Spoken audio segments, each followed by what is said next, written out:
Hello everyone, welcome back to my channel for the third episode, that is the DOOA Neo Glass Air episode 3. And for those who haven't watched the previous episodes, please do watch it, the first and second. The first one is just about hardscaping and the second one is about the planting, which we did, and this is the third episode, which is the update of the miniscape or this mini pond, or okay, whatever you call it. So with that, I'll give you a small introduction of what has happened during the past 2 months, and a bit of confession from myself. I was actually not able to maintain this scape regularly, that is with both, that is the water changes as well as the fertilizer dosing. So but still I'm lucky enough to say that the plants, they didn't die off, or this scape actually looks healthy, and it needs some adjustments here and there to make to be made beautiful again. So with that, let us begin this episode, and this is me, Dr. Kannan, wishing you all namaste.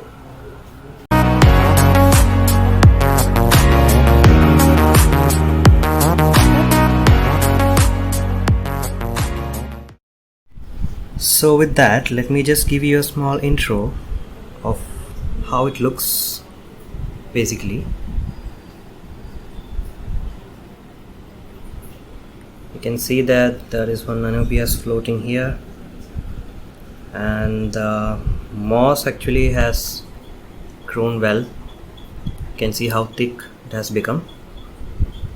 Then here you can see a small issue, that is the filamentous algae. And coming to the sand, you can see it's really dirty. Here is one thing, these are called detritus worms. Don't worry, they won't harm you or anything. They occur naturally in aquascapes, so this, it'll go with the water changes, you don't have to worry. And there is one more Anubias here, which is actually floating, and you can see the Riccia. I have lost all the Riccia. They actually couldn't adapt to this environment or this scape. So today I think we'll remove all those Riccia line which I used to tie the Riccia fluitans, and then we'll go back and see how it looks. So here is the Cryptocoryne axillari which we planted, and you can see the few leaves are turning pale or becoming pale. That's actually a few leaves dying off, but actually it has rooted well. See, if I'm lifting the leaf, it's not coming up, that means it is rooted well to the soil. And here also, see, the dwarfed hair grass, they were actually dying off in the first month, but now we can see that they are actually surviving without any trouble. And I also added a extra, this plant here, the small one, which is nothing but the Glossostigma elatinoides, to see how it thrives in this scape. Then coming to the Anubias, you can see that this is the portion where actually the water easily reduces. If I fill it up with water, within 2 days the water level comes down by this much, around I think 30% or 40% water evaporates very fast. And here you can see this Anubias, if you try to lift it, see, it's not coming up. It's actually rooted very well to the scape. And this one which is floating, we'll actually plant it to any of these driftwoods, because I have found success in planting them with the driftwood. See, here also, if I just pull it, it won't come. It has rooted very well. And this one also we have to plant somewhere in the driftwoods.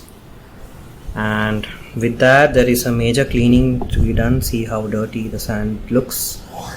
So we'll be doing all these things in this episode, and let me get back at you with the maintenance. Okay, see you soon.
So now we are done with the water change. Now the next thing which I am going to do here is, you can see the leaves here. These are the cryptocoryne axolotli. So these are the leaves which are turning pale, if you can see the color changes, and the other leaves are actually fine. So what we'll be doing is, we'll be taking these leaves off by cutting them.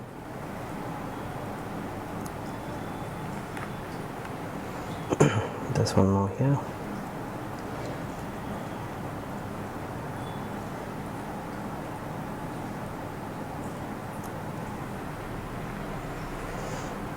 Then yeah, I think you can actually see few lava rocks here.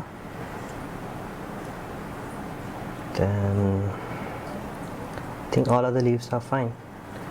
And one more thing I like to do is, I'll take this filter out, sorry, not filter, it's the submersible pump, and then give it a good rinse, because I've observed a few reduction in the flow or the power of the filter. So there might be something blocking the inlet of the submersible pump. So now let's get on with that. First we'll have to detach it from this part.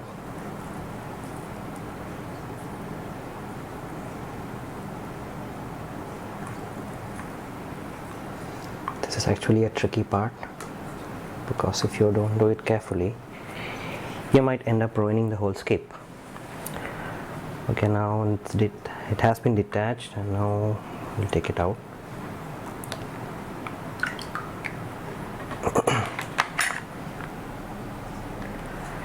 I think it can do some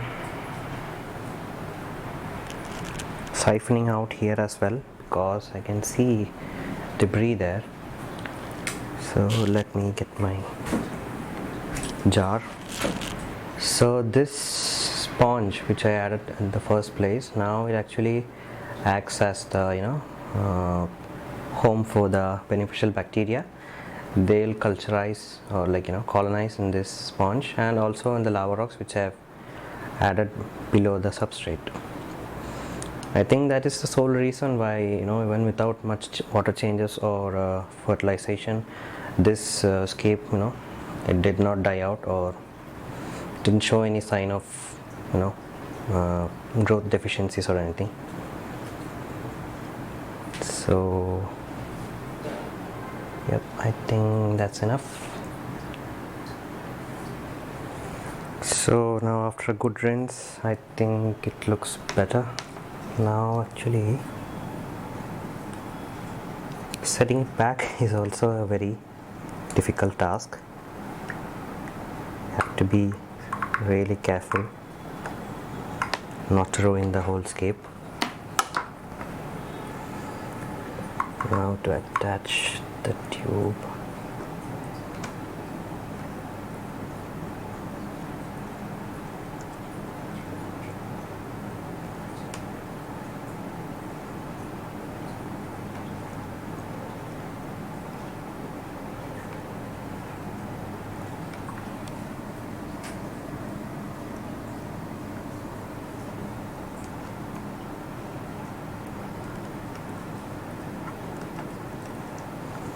Okay, that's back. Now just adjust this filter floss here, and then I think we are done.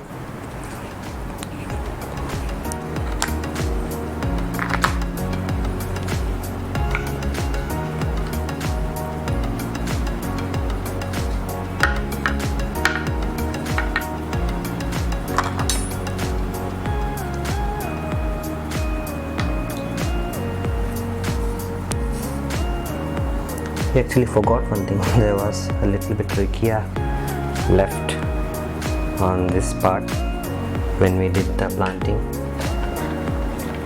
That's also gone. Now the remaining thing is to attach this Anubias Nano Petite. So if you can see, the root has grown well. We'll actually trim it a little bit so that once it grows again, it attaches well to any of the driftwoods. Just trimming it here.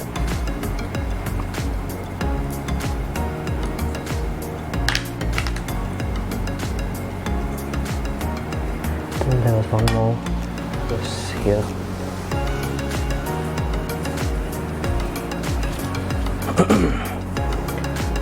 So where to put this?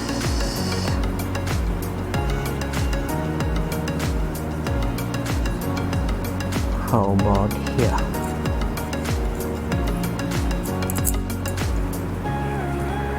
Okay, so now we are done. Okay, here.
Okay guys, so we are done with the cleaning or the maintenance of the cave. So with that, I'll be signing off now. And please do comment if you feel there is any more plants which I can add, which will look beautiful, which will be like submerged and which can grow up to be actually beautiful and make this covered in a full lush forest. So with that, I'll be signing off. Bye bye.